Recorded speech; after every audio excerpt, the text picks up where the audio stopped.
Hello guys, this is Michael from the Board Games Chronicle.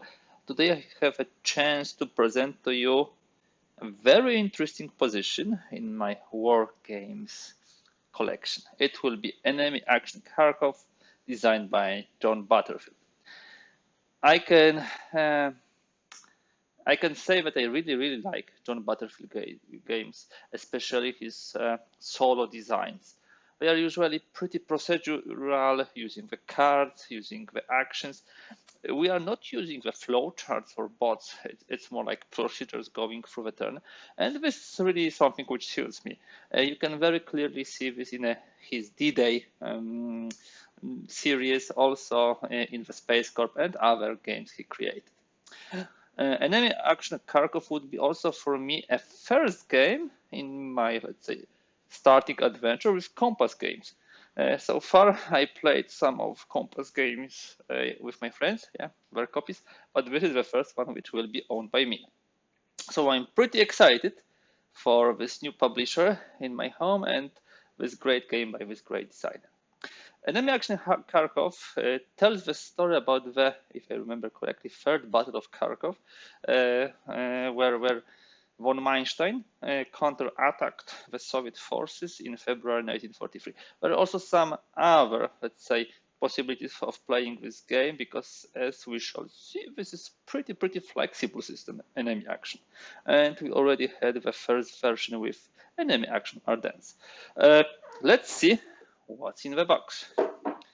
First and foremost, you're getting 10-sided die, and we get some Enemy Action Ardennes errata. Okay, so we have errata for the first game in the series. Let's put it aside.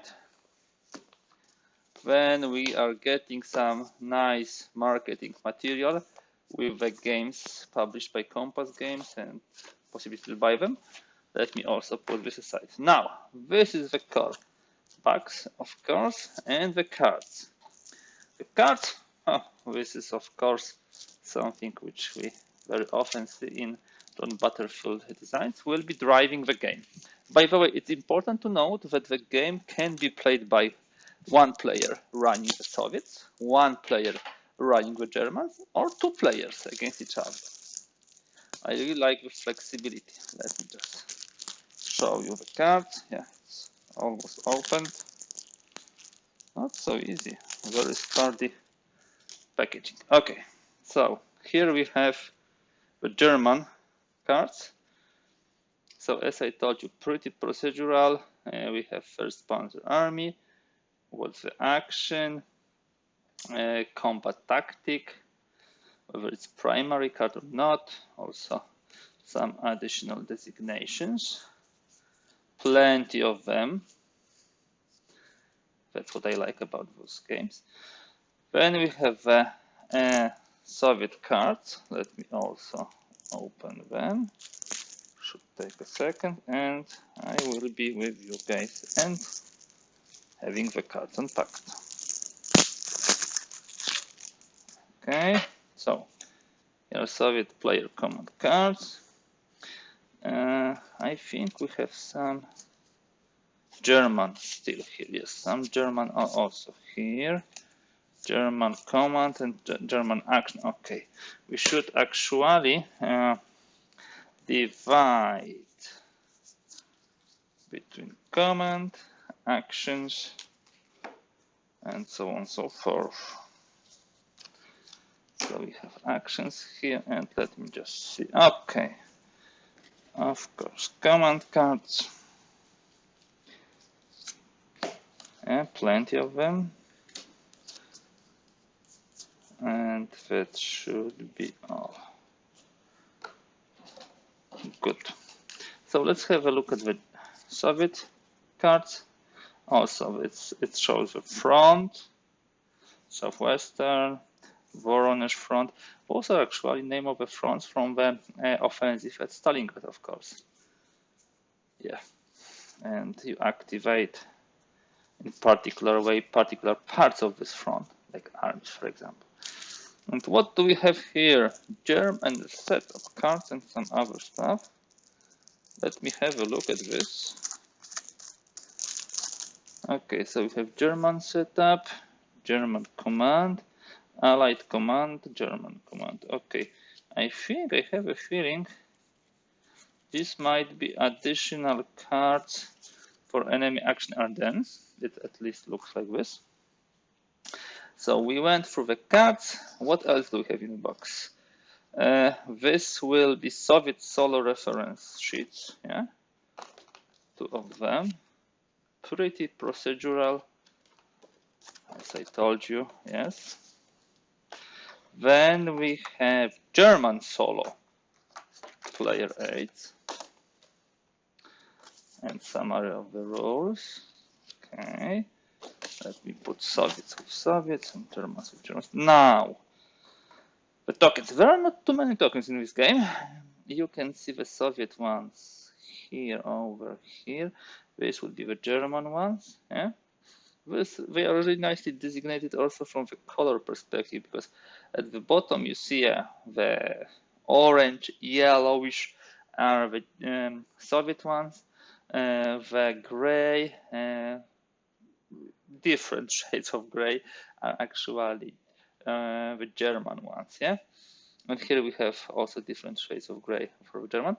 And at the top, I think these are the corps, yeah, for the Germans, and most probably the army's colors for the Soviets. Except for the combat units, we have also cheats which we draw in 2-player game. In a solo game, I think we have die rolls. Yep. Here we have some additional stuff. This is German and garrisons. Yeah.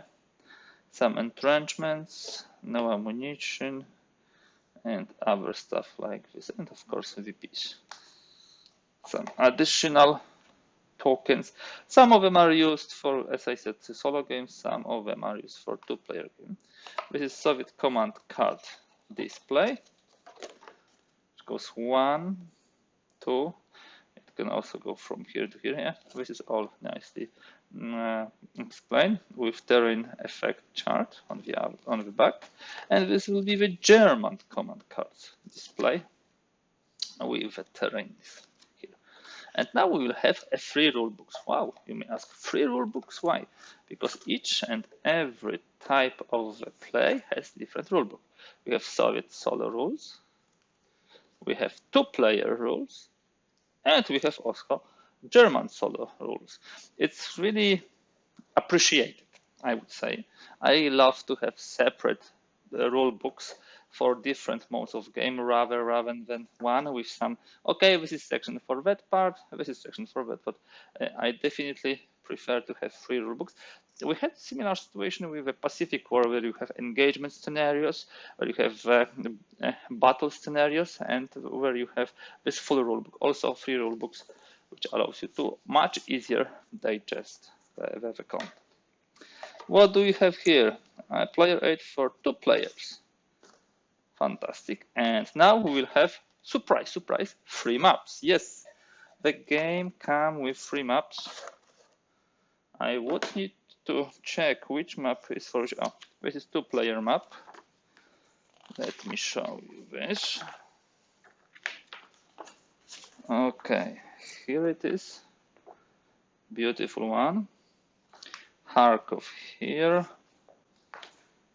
Here you would have Izumi, unfortunately pretty known city recently. Sloviansk, Kramatorsk, yeah, that's Ukraine. And this is for the 2 players. We have, of course, 2 more maps. This map is, I believe, Soviet solo map. And the key difference between the 2-player maps and, let's say, solo maps is that you see those triangles, which will be showing the moves of the units from the hexes. Also slightly different with the setup and things like that. The German solo map would be pretty similar to what you just saw. Yeah, this would be the German solo map. Have slightly differently tagged where the where the Russians are, a German solo map, exactly. As you can see, these are not overly large maps. Yeah, they can fit pretty easily at your desk. And here you can see the movement is not only the triangle, but also a lot of those, let's say, symbols. Yeah, and here you have two versions to choose. Okay, and that would be all what we got in the box. So that was Enemy Action Kharkov by John Butterfield.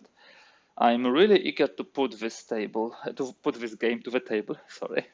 Yeah, I really think it's some interesting adventure you can play as a solo player on one side, on the other side, then you can play with two players. Yeah, that should be fun. So, guys, if you like this video, please give thumbs up. If you'd like to see more videos like this, do not hesitate and subscribe to this channel.